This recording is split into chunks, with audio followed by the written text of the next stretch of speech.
Hello and welcome to the Sachsenring circuit. The waiting is finally over. The German Motogp Grand Prix will be starting in just a few minutes.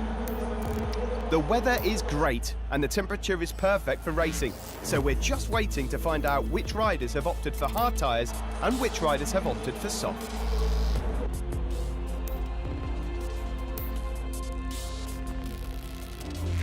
We are moving now to the starting grid, where the Motogp riders are ready to start the race. Tension is sky high, but these guys are seasoned pros, able to withstand any kind of pressure. Hello and welcome to another video, and today, as you can see, we are on Motogp 18 once again for another episode of the 2019 Motogp Crutchlow Championship, and we are here for, I think it's round 9 now, at the Sachsenring. Obviously, I'll just quickly run through the championship just in case you have forgotten. We currently lead the championship with 200 points by 73 points to Dovizioso in second position. Marquez moved up to third in the previous episode with 122 points, so it's pretty close between those two. Vinales fourth, where he dropped down to fourth from third. He has 117, so those three all separated by 10 points. Rossi a bit further back in fifth with 97 points. Sorry, I'm trying to get through this quickly. This warm-up lap is pretty short because the track is quite short, so don't want to, run out of stuff. I don't want to not finish everything. But if we look at the Constructors' Championship, Monster Energy Yamaha MotoGP lead by 14 points to me and LCR Honda Castrol. Third is Mission Winner Ducati with 184 points. They're dropping off us a little bit, but I think they led the championship for quite a while. I could be wrong though. Repsol Honda in fourth position. They're only 1 point away from Ducati because Lorenzo has never been up in his game last couple of races. Although so has Petrucci, so yeah, it could get a bit close between those two. But Yamaha seem to have been the most consistent. Obviously, I only have one rider in my team, so it's a bit harder for me to compete. And then fifth for Suzuki as well. They're 96 points off us, so they're not really anywhere near. But again, just like Marquez, Dovi, and Vinales, Ducati, us, and Repsol are pretty close. Concentration is at the max because it's extremely important not to lose positions early on this track. Yes, it is extremely important not to lose positions early. We're waiting for the lights to go out. We're already on. We're waiting for them to go out for this German Grand Prix. Lights out, and away we go. Pretty much a sluggish start there. Wheeling up the line. I think I accidentally put the clutch on as well, so we've had an awful start as we go down towards turn 1. I sort of knocked it with my finger as I was adjusting to go to the brake, but that just makes it a bit more interesting. So at the inside of our teammate Takaki Nakagami, lots of riders going slow, so we're trying to go around the inside of Spagro and Morbidelli. Successfully done that. Up the inside of Hafti Siren, up the inside of Carol Abraham and Oliveira as well, up the inside of Quattararo, up the inside of Paul and Spagro, side by side with Pole, past Pole now, up the inside of Bagnai, Iannone and Rabat on the outside there, but Iannone trying to go around the outside to get that 11th position back, but we're up into 11th now. Out of turn 6, Jack Miller, Capriccious mate in real life is the next target on the inside of Jack Miller, pushing Rins wide as well, so up into 9th position. It's been a pretty good start. Jean Mir, the rookie, up ahead, doing pretty good. Round the outside of Mir, now out the inside of Petrucci. You see Lorenzo's in front of him, so those two are booking their ideas, doing a bit better. We've pushed Lorenzo off the track a little bit, so a bit dirty there, but we're up into 6th place now. Zarco, Marquez and Rossi go side by side through the Ralph Waldman corner. Down there, we've passed all three of them. Rossi almost making contact with our rear tyre there. But we're up into 3rd position already, a beautiful first lap really, other than the start. But we've really capitalised on where they are weak, so up into 3rd position. Maverick Vinales is the next target, closing on through Queckenberg. Trying to get out the corner as much as we can, a little bit of contact on the exit of the corner, up into 2nd position, so up to 2nd after one lap. Not going to trot quite past Dovi yet. Over the line, Dovi does a 22.9, we do a 23.4, which is not too bad considering our start. We would have been right on the money with him. But we are right behind Andrea. Mark overtakes Sarko there, and Fabio Quattararo overtakes Rabat, but we are trying to size up Dovi. We've ran a bit wide to the Omega corner. Dovi's holding a nice tight line. We're going a bit wider. Vinales 4/10 by a little bit of a screen feed, getting a good exit out of Omega. Flicking over to turn 4. Dovi goes wide. Up the inside we go. Is Dovi going to be able to cut back through turn 5? Not quite, so we've got the lead on lap 2 of 7 here in Germany. So we've done a pretty, well, it was almost a perfect first lap, like I said other than the start.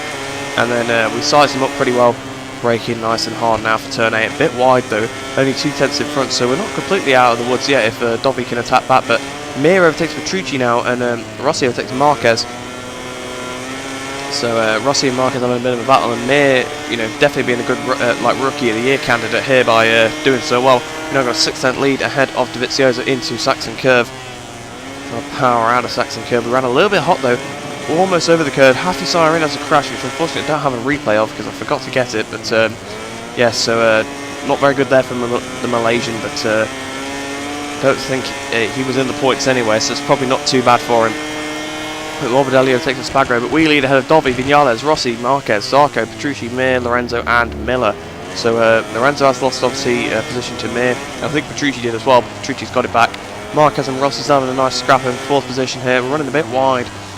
Dovizioso 1.7 seconds behind now, so we are pulling out that lead ahead of Dovizioso. Sort of like Assen, where once we got in front we just started pulling a gap. Pretty easy to capitalise here. It's just the fast flowing corners basically. Like they're not too bad through the first sector, so you could see I didn't pass Dovi through there, but I'm passing him into the second sector. It's corners like this where they really lose their time because they just don't take them like optimally. I mean, I'm not either, because you can see how wide I'm going there. But hopefully it's something that the Norway I will be better at. But Rossi overtakes Marquez once again, having an absolute ding-dong of a battle. Marquez back through for 4th and 5th positions here. Mir now passes Zarcos up to 6th, running really wide through the Ralph Waldman corner there. We're now on a 1.8 second lead ahead of Dovizioso into Saxon Curve. We've gone super wide there. I thought I was going to go to the grass. But Oliveira overtakes Vinales. So Vinales was a crash because Vinales was down to 17th. So I think he crashed down the Ralph Waldman curve there. So that's unfortunate for him. He's now battling Nakagami. But that's going to put his teammate up onto the podium. Well, potentially Marquez. But that's going to really help Dovi there. And it's going to help Dovi and Marquez in the championship. But Rossi 3rd, yes. Marquez 4th. Mir 5th. Zarco 6th. Petrucci 7th. Lorenzo 8th. Miller 9th. And Rins in 10th position now. So Rins up to 9th now. It's to pass Jack Miller. But let's see what the gap is. We're now got a 2.9 second lead to Dovizioso. So perhaps there's contact between the two of them. I think again, I have actually seen the crash. I'm not sure if I put it in the video or not. I can't really remember. But he lost. There was no contact, I don't think. I think he just lost the front through the Ralph Waldman curve, unfortunately, for Maverick Vinales. I do have the video clip of it, so maybe I will insert it in at some point. But running a bit wide through turn 8, through turn 9, and into turn 10. So pretty tricky set of corners there through the Ralph Waldman curve. So you had to lift there. Maverick Vinales up to 16th, but with Rossi in 3rd, that's really going to close those two up in the championship. So there's about 20 points between them. So 16 points in Rossi's camp would really help him out there. And Maverick's already had obviously a bad race at Qatar after we had a bit of contact with him, and I think he might have had another tricky race. Oh, almost a high side out of Queckenberg there at the end of lap 4. We're coming up towards the line now. What is the lap time going to be? It's going to be a 1:17.6, so we lead onto lap 5. What is the gap to Andrea Dovizioso? 3.9 seconds, so we are bolting away there, but Vinales takes the last point away from Oliveira. The order's pretty much the same as Miller has dropped down into 10th position now through turn 2. And Mir and Marquez are battling now, so that's probably going to alleviate some pressure off of Valentino. He's probably going to be able to just get away, but now got a 4.1 second lead ahead of Dovizioso. But Mir up to 4th position, Mir to 4th, but Marquez back up into 4th. But Mir is riding the socks off that Suzuki today. Well, riding his socks off on that Suzuki. Doesn't really make sense to say he's riding the socks off of the Suzuki, but he's riding his socks off. Absolutely fantastic performance so far through turn 8. Powering out of turn 8 now. More towards turn 9 once again. Turn 10, really tricky one because it's easy to hit that wall if you lose a bit of concentration. Through now the Ralph Waldman corner. Vinales now to 14th position past Bagnaia, so he is carving his way back through the pack. But it's not what he needed. We're now on a 4.9 second lead to Dovizioso, so just stretching away. Really, in the championship, it's a battle for second at the moment because I've almost got 3 race wins worth for the lead, I think. So. And we will definitely have it if the order stays as it is. Coming up towards the line now, over the line, onto lap 6, the penultimate lap. We're still leading the race, and no other names even coming from the time. So Dovi is 2nd still, Rossi is still 3rd, Mir 4th, Marquez 5th, Petrucci 6th, Zarco 7th, Lorenzo 8th, I think that was Miller 9th, and Zarco Rins 10th. There's a massive screen freeze there. I think that might have been the video, I don't remember that happening in the race, but I did record it today. But now Petrucci is past Marquez, so Marquez really dropping down the order here. He was battling with Valentino for a long time, and now he's been passed by the rookie Mir and the new Ducati rider Petrucci.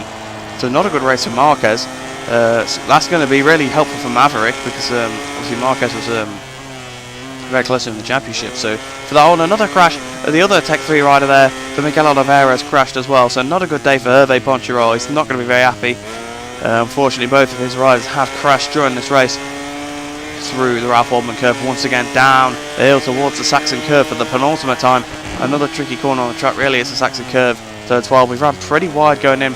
Getting on the throttle coming out. Not the most elegant exit at all. We went completely onto the green as well. We've got to watch we don't do that too many times because we might get a penalty. Out of Queckenberg, firing up the hill towards the line, getting straight over to the left hand side, ready for the braking for turn 1. So we did a 17.9, so not too bad for saying how we ran quite wide. The gap didn't even come up that time, so Dobby is still second though, Rossi's still third, Mir still fourth. So it's going to be a great race for Mir here. Beautiful result for him. I don't know if beautiful would be the correct word, probably not, but you know, good result for him. Another screen freeze there, so I don't remember some of these happening, but I think it's happened so often I just kind of forget them. Through turn 6 for the final time. Through turn 7, it's a corner you can gain a lot of time if you're willing to risk it. You can go right out to the edge of the curb, but unfortunately if you get on the grass you're pretty much screwed. Through turn 8 there, running them pretty wide once again. We're coming towards turn 9 on a slightly different line than normal. Through turn 9, holding it nice and tight, up towards turn 10, and we're down! We've crashed into the barrier. I think we just grazed the barrier. It looked like it was a weird crash, but we are still pretty far ahead of the Vizioso here. Through the Ralph Waldman corner, but we've, pretty weird crash there. We've got a 2.4 second lead to the Vizioso in the end there. Oliveira now passes Morbidelli, so Morbidelli not having a good day. Been passed by, I think, probably 2 riders now that have fallen off. Braking for the final corner. Queckenberg. Out of the corner we come. Up towards the line. So it's going to be another victory. It's going to be perfect 225 points here. But a crash on the last lap. Just like in Jerez. A bit of a weird way to end the race. But it didn't seem to affect it in the end. But we're looking at the race winning overtake now. So we're sizing up Dobby through the Omega curve. Using a bit of a wide line. So we got a bit of a better run up the hill. And then flicking it over up the inside. Bish bash bosh up into first position. Before going to the podium awards ceremony, let's take a look at the final MotoGP race results. So in the end then we won by 3.097 seconds at the Vizioso despite the crash on the last lap. Rossi did get third. Jean-Mir ended up a really good result for him, fourth, and he was good 4 tenths in front of Marquez, so he had a bit in hand there. Marquez fifth. Petrucci 7.7 seconds off, so he must have made a mistake on the final lap unfortunately, which gave 5th back to Marquez. 7th for Zarco, 8th for Rins and 9th for Iannone. If you look at the fastest laps, we were 1.5 seconds quicker than Dovizioso, almost exactly. Dovizioso was the only guy really anywhere near our times, but 10th for Lorenzo, 11th for Miller, 12th for Vinales, pretty good recovery ride after that crash. 13th for Paolo Spargaro, 14th for Francesco Bagnaia, 15th Fabio Quartararo picking up the last point for the Sepang team there, and 16th for Rabat, first and non-scorers, 15 seconds behind. It's pretty insane at this track. 17th for Nakagami, so probably one of his better results this season actually. 18th for Abraham, 19th for Espargaro, 20th for Morbidelli, who must have got Oliveira back. Oliveira 21st and 22nd for Hafi Siren, so not a good day for Tech 3 there, obviously after having both riders crash in the race. A bit unfortunate for them. But Nakagami is getting closer to points there, so hopefully he can get some points, because obviously he's our teammate after all.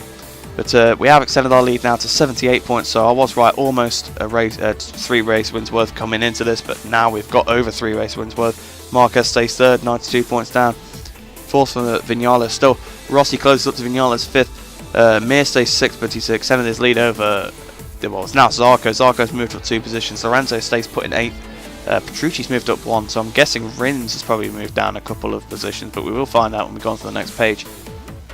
With Zarco, Lorenzo and Petrucci very close on points, like 68, 67 and 67, so very close to each other here. But yeah, Rossi's definitely making some inroads on Vinales after that poor result. But no, it's Jack Miller lost 3 positions. He's only 1 point down on those, so it's not too bad. Rins is only another 1 point behind, so pretty close for all them. 12th for Iannone, 13th for Paolo Spargaro, 14th for Francesco Bagnaia. Another point to the tally. Keeps Quartararo in 15th, but now with 10 points instead of 9. Rabat, 7th, but not 7th position, 16th place with 7 points. So you can see after like half the season how far we are ahead of some of these AI that are struggling well, our teammate, we're 225 points in front of him. I think I left it a bit too long on the pages here, but 17th for Oliveira with 2 points, Lacius Bagger with 1 point, and 19th, 20th, 21st, 22nd, Morbidelli, Sachsenring, Nakagami and Karel Abraham all scoring no points. So it's a bit of a shame for them. But as I did say, obviously Nakagami looked like he's getting a bit closer to some points, so perhaps in the coming race he can score some. But in the Constructors' Championship, nothing seems to have changed. We still lead, obviously, because we've won every race so far, so no one can beat us. We've extended our lead to Ducati to 74 points now. Third is Yamaha, 82 points. Fourth, Suzuki, 92 points. Fifth is KTM with 71 points. But if we look at the standings, we have closed up with to 9 points behind Monster Energy Yamaha MotoGP now, so that's pretty crucial there. Mission winner Ducati have pulled away a little bit from Repsol Honda in that race. There's only 1 point in it going in, now there's 14. Repsol Honda themselves are 4th.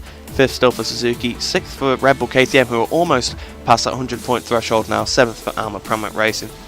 8th for Aprilia, 41 points, not too bad for them, and obviously Petronas, Yamaha SRT in 9th, all 10 points being scored by Quartararo there. Morbidelli really struggling to find his feet on that M1, it seems.